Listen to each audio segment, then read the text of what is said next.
বিকেলে চায়ের সঙ্গে টা থাকবে না তা কি কখনো হয়? প্রত্যেক দিন বিস্কিট দিয়ে চা খেতে আর ভালো লাগছিল না, তার জন্য আজকে ভাবলাম নতুন কিছু ট্রাই করি। যেমনি ভাবা অমনি কাজ। ইউটিউব সার্চ করতে করতে হঠাৎ চোখে পড়লো ঠেকুয়া। বিহারিদের ছট পুজো স্পেশাল ঠেকুয়া।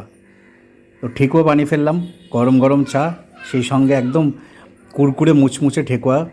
আহা!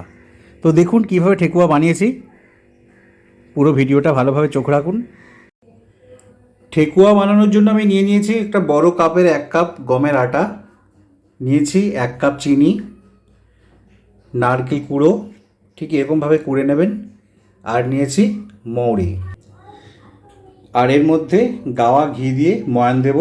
আপনাদের গাওয়া ঘি না হাতের কাছে যদি থাকে তাহলে আপনারা সাদা তেলও দিতে পারেন। সমস্ত উপকরণ খুব ভালোভাবে ময়ান দিয়ে 10-15 মিনিট রেখে দেবো।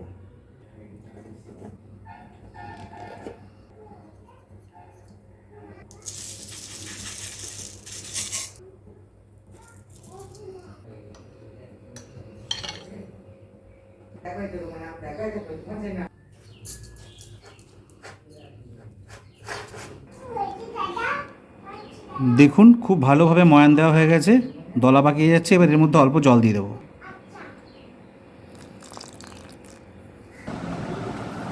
এরমভাবে ময়ান দেওয়ার পর এটাকে 20 মিনিট মতো ঢাকা দিয়ে রেখে দেবেন।